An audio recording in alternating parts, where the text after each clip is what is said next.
UP के bulldozer action के खिलाफ अर्जी जमीयत उलमा हिंद की सुप्रीम कोर्ट में अर्जी।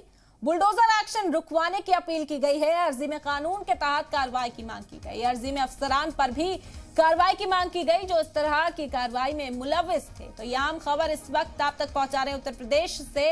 यूपी में बुलडोजर एक्शन के खिलाफ ये अर्जी दायर की गई है सुप्रीम कोर्ट में। आपको बता दें कि जमीयत उलमा हिंद ने ये अर्जी दायर की है।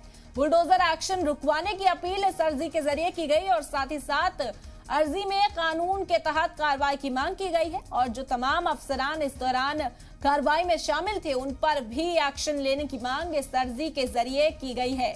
जमीयत उलमा हिंद ने यह अर्जी दायर की सुप्रीम कोर्ट के अंदर।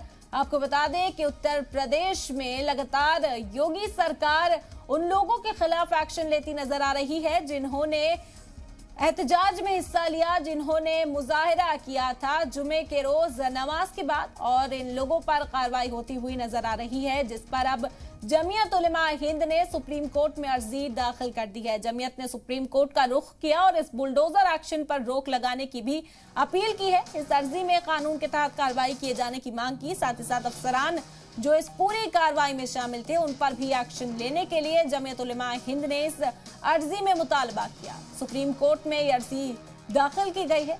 आपको बता दें कि उत्तर प्रदेश में सजा यही कि जो भी एहतजाजी मुजाहिरा कर माहौल को खराब करने की कोशिश करेगा उसकी जो गैर कानूनी तामीरात है उस पर बुलडोजर चलाया जाएगा और बुलडोजर कार्रवाई देखने को भी उत्तर प्रदेश के अंदर मिली।